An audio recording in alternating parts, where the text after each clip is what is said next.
play that for Pippa, who requested some Ride.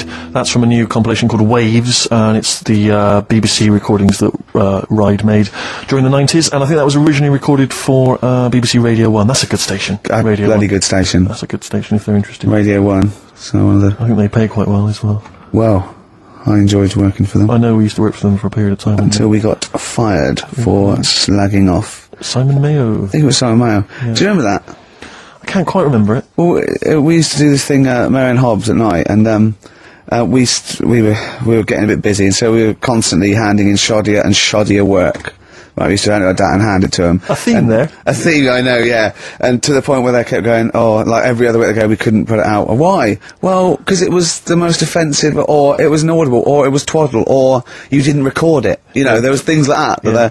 And then I think the straw that broke the camel's back was Simon Mayo had just broken the Guinness World Record for DJing, and we were going, oh, that's brilliant, yeah, in an air-conditioned studio with loads of scrotes getting cappuccinos for him. That's not work. Our dad used to build walls, you know, that's work, not sitting down.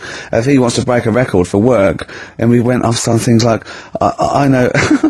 we were going, we know birds who do leisure stuff to feed their smack addiction. Yeah. That's work. I want to see Mayo on his knees outside McDonald's giving a rent boy a blowjob and all this sort of stuff. I want to see him hanging up in some kind of leather strap. In a Amsterdam torture garden with 13 blokes jizzing on him, all with beards. Yeah. But why aren't you still there?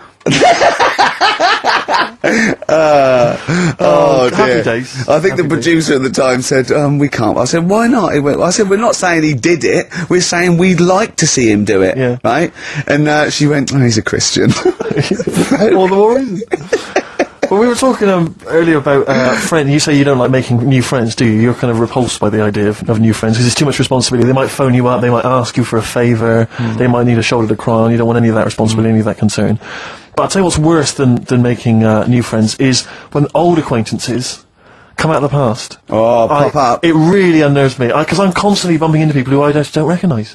I know. And I've got this urge to be polite. I can never just go, I don't know who you are. I've always got to pretend. I've looked for clues. When they say, you still, don't know, I go, yeah, so I go, right, and what about so-and-so? I go, say, no, those two people, and it's like a saw in my brain going, oh, I must know them from so-and-so. Yeah.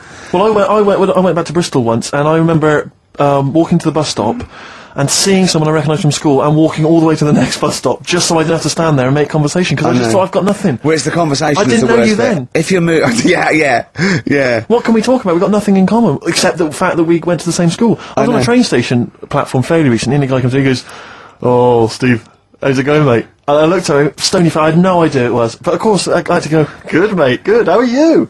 How are you?" And you know, I had a newspaper, and I kept looking at the newspaper, thinking, every time I look at this newspaper, it's a clue for you to just walk away. God. But he never took the clue. He never took. So it was kind of, I'd say, "Oh, yeah, not bad, not bad." Read the paper, and he'd go, "Oh, where are you living at the moment?" So I'd tell him, and he'd say, yeah. And I'd look at the paper again.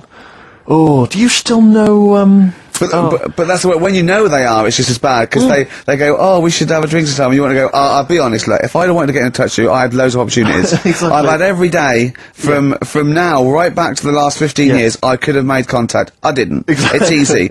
Take that as a clue. Yeah, I mean, if you are listening to this and you perhaps know me from school or university, you're thinking of getting in touch, do not bother. Ditto.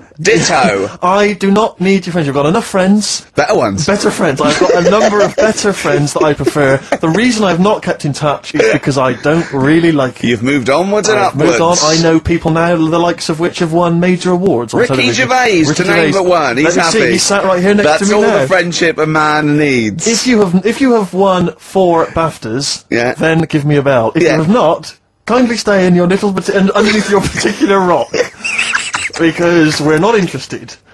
We have kept you out of our life for a reason. I did not accidentally lose your number. When I promised to send you a letter, it did not get lost in the post. Nothing gets lost in the post. Oh, yeah, exactly. Carl, what do you think of that? That's alright. That's about. I'm honest with them though. When I see them, do you know what I mean? I just say, I don't know who you are, can't remember you. Not bothered. I'm not bothered. You know what I mean? Oh, that is genius. Anyway, Bit of Darkness. Oh, well, I've got to play this. Now, be be warned, this is a rock ballad off the new Darkness album. I love the album, and it's a bit cheeky playing this because it's got shades of Def Leppard, right? But there's a lovely balalaika bit in it, and it's quite a nice song, right? And it's the Darkness, and they can get away with this sort of thing for at least another 4 months. Oh, Radio 1.